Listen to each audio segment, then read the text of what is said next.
જય સ્વામિનારાયણ. આજે વાત કરવી છે ડેડ સી. પેલેસ્ટાઈનની અંદર બે સમુદ્ર આવેલા છે. બંને સમુદ્ર ભિન્ન. એક સમુદ્ર એ ગેલિલી નામે ઓળખાય છે અને બીજો સમુદ્ર ડેડ સી નામે ઓળખાય છે. જે ગેલિલી સમુદ્ર છે એ મીઠા પાણીનું સરોવર છે અને એટલું સુંદર મીઠું પાણી કે બધાને ગમે. એની અંદર અનેક પ્રકારની જીવસૃષ્ટિ રહે છે. આનંદથી માછલીઓ અને દરિયાઈ જીવસૃષ્ટિ આનંદથી એની અંદર રહે. આજુબાજુ લીલોછમ વનરાય, કારણ કે મીઠું પાણી બધાને ગમે.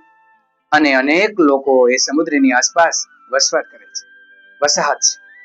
અને આટલું સુંદર હરિયાળી કે ત્યાં જાઓ તો રહેવું ગમે, આટલી સુંદર વ્યવસ્થા.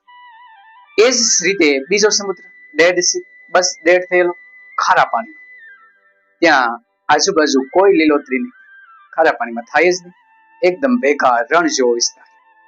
આટલી દરિયાઈ સૃષ્ટિ પણ અંદર નહીં. માછલીઓ અને દરિયાઈ સૃષ્ટિ પણ ત્યાં રહેવા પસંદ ન કરે. અને આવો ખારો સમુદ્ર.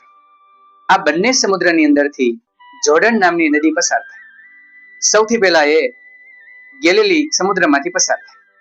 એમાંથી પસાર થાય અને આગળ વધે તો એટલું સુંદર મીઠું પાણી એને આપે અને એ ગેલિલી એને આગળ જવા દે. અને જેવો ત્યાંથી આગળ જોર્ડન નદી નીકળે તો ત્યાં અનેક લોકોને પાણી આપે, અનેક લોકોને ખેતી લાયક પાણી મળી રહે, પીવા માટેનું પાણી મળે. અને એ જોર્ડન નદી આગળ ચાલે અને અંતે એ ડેડ સીમાં પ્રવેશે. જેવી એ ડેડ સીમાં જાય એટલે નદી પણ ડેડ, એ પણ મૃતપ્રાય. અને ત્યાંથી એ બધું જ પાણી એ ડેડ સી ઓળિયા કરી જાય. એક પણ ટીપું પાણી જોર્ડન નદીનું આગળ ન જવા દે. તમામ પાણી ખાઈ જાય અને ખારું દૂધવા જેવું કરી નાખે. જે પાણી કોઈ વ્યક્તિને કામમાં આવતું નથી. નથી એ ખેતીમાં આવતું, નથી પીવામાં, કે નથી અન્ય પ્રાણીઓને ઉપયોગમાં. આમ આ પાણી એકદમ ખારું ઝેર થઈ જાય છે. આવું કેમ થાય? એક સમુદ્રમાંથી પાણી મીઠું નીકળે છે અને બીજા સમુદ્રમાં પાણી આગળ જ નથી. બસ માણસ આ જ રીતે કાર્ય કરે છે.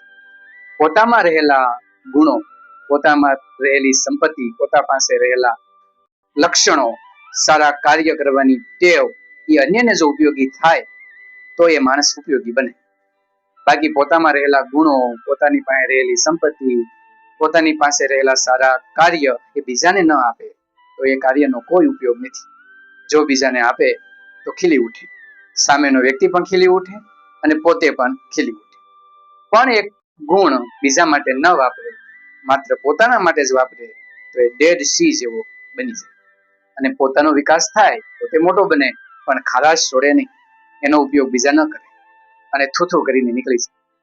એટલા માટે વ્યક્તિએ પોતામાં રહેલા ગુણો, પોતાની પાસે રહેલી સંપત્તિ, સારા કાર્યો એ બીજા માટે ઉપયોગ કરવો જોઈએ.